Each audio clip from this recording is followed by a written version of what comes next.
বিসমিল্লাহির রহমানির রহিম। প্রিয় এলাকাবাসী, গত 12-14 দিন আগে আপনারা জানেন আমাদের থানা বিএনপির সভাপতি জনাব জাহিদুল আলম জাহাঙ্গীরের উপরে সন্ত্রাসীদের হামলা হয়। এখানে একজন সন্ত্রাসী আটক হয়। সে নাকি আমার নাম বলছে, অথচ আমি এগুলোর কোনো কিছুই জানি না। প্রিয় এলাকাবাসী, আপনাদের বিবেকের কাছে আমার প্রশ্ন, উনি হইলেন থানা বিএনপির সভাপতি আর আমি হইলাম ছাত্র দলের সভাপতি। ওনার সাথে তো কোনো কারণে আমার প্রতিদ্বন্দ্বী থাকতে পারে না।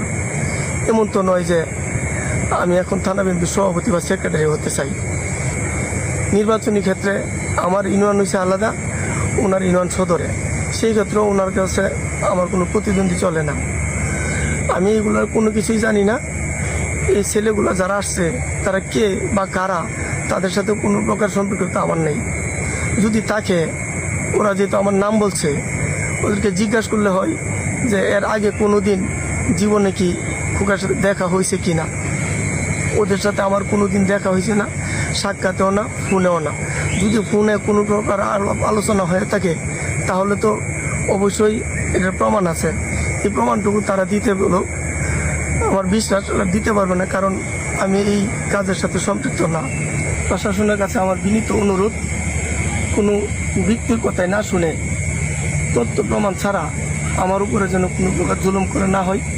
আপনাদের কাছে বিনীত অনুরোধ। আমি কীরকম ছেলে আমাদের এলাকাবাসী জানে। গত 5 তারিখের পরে ছোট বড় কোনো প্রকার অকারেন্সের সাথে আমি জড়িত নাই। কারো কাছ থেকে 2টা টাকা 5টা টাকা নিয়েছি এরকম কোনো নজিরও আমার নাই। গোয়েন্দা ডিপার্টমেন্টের যতগুলো বিভাগ আছে আপনারা একটু তথ্য নিয়ে দেখতে পারেন, এগুলোর কোনো কিছুর সাথে আমি সম্পৃক্ত না। অনেকের ধারণা আমি কেন আত্মগোপনে আছি। এই ঘটনার পরে শুনলাম আমার নাম বলছে, এটা শোনার পরে আমি বই পেয়ে গেছি। এখন যদি আমাকে প্রশাসন ধরে অযথা মারধর করবে, আমাকে বলবে এগুলো বলার জন্যে, আমি তো এগুলোর কোনো কিছু জানি না, তাহলে আমি কি বলবো, কার কথা বলবো? না বলতে পারলে মার দিব, যে বয়ে আমি আত্মগোপনে আছি। কিছু লোকের ধারণা অথবা বলতেছে আমি হয়তো কারো কাছ থেকে টাকা নিছি, যার কারণে তাকে সহযোগিতা করছি। এরকম কোনো কাজের সাথে আমি লিপ্ত না। কারণ যদি আমি 2টা টাকা এদিক সেদিক করি তাহলে তো কোনো না কোনো প্রমাণ থাকবো। এরকম কোনো প্রমাণ নাই ইনশাল্লাহ। কারণ হলো আমি এইগুলো কাজের সাথে সম্পৃক্ত না, আর আমার অ্যাকাউন্টও নাই যে আমি এই টাকা কোথায় আনবো, কী করব না করব। যদি পুলিশ প্রশাসন সুষ্ঠু তদন্ত করে তাহলে অবশ্যই এগুলো পাবেন। প্রশাসনের কাছে আমার বিনীত অনুরোধ, কোনো ব্যক্তির কথা শুনে যেন আমার উপর জুলুম করে না হয়, কোনো প্রকার তথ্য প্রমাণ ছাড়া যেন আমার উপর জুলুম করে না হয়। যদি কোনো প্রকার তথ্য প্রমাণ থাকে তাহলে আমাকে শাস্তি দেয়, আমি মাথা পেতে নিব। বিএনপি সিনিয়র নেতৃবৃন্দের কাছে আমার আকুল আবেদন, আমি আমার এই ছোট্ট জীবনে প্রায় 20টা বছর দিন রাতে নির্লস পরিশ্রম করছি রাজপথে, শহীদ প্রেসিডেন্ট জিয়াউর রহমানের আদর্শকে বুকে ধারণ করে। আমি খুব বেশি সমৃদ্ধ পরিবারের সন্তান নই। আমি গ্রামের সামান্য একজন ক্ষুদ্র পরিবারের কৃষক পরিবারের সন্তান। আমি আগেও নির্যাতিত হয়েছি, এখনও নির্যাতিত হইতেছি। আমি আগেও মাজলুম ছিলাম, এখনও মাজলুম হয়ে রয়ে গেলাম। আপনাদের কাছে আমার বিনীত অনুরোধ, আপনাদের কাছে আমার বিনীত অনুরোধ, আমি এই কাজের সাথে কোনোভাবেই সম্পৃক্ত না। কোনো প্রকার প্রমাণ পাইব না আল্লাহর রহমতে, কারণ আমি এগুলোর সাথে সম্পৃক্ত না।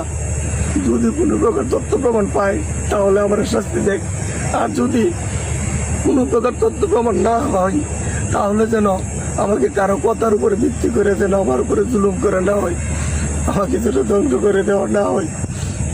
নেতৃবৃন্দের কাছে আকুল আবেদন, আপনারা একটু সুদৃষ্টি রাখবেন। দেশবাসী এবং আপনজনের কাছে আমার বিনীত অনুরোধ, আমাকে নিয়ে প্রথম হয়তো 2-1 একটু ষড়যন্ত্র করছিল, এখন ষড়যন্ত্র দল অনেক বড় হয়ে গেছে, আমার বিরুদ্ধে ষড়যন্ত্র করছে, ষড়যন্ত্র করতেছে। আপনাদের কাছে আকুল আবেদন, আমার জন্য একটু দোয়া করবেন। মহান আল্লাহ পাক যেন আমাকে এই বিপদ থেকে উদ্ধার করে। বিশ্বাস করেন আমি এগুলার কোনো কিছু জানি না, এগুলার কোনো কিছুর সাথে আমি সম্পৃক্ত না, আমি এগুলা কোনো কিছু জানি না। যদি তথ্য প্রমাণের যুগ, এখন চাইলে এগুলো বের করতে পারবো। আমার বিরুদ্ধে কোনো প্রকার এরকম তথ্য প্রমাণ পাবে না। কারণ আমি এগুলোর সাথে সম্পৃক্ত না। আপনারা আমার জন্য একটু দোয়া করবেন। আসসালামু আলাইকুম।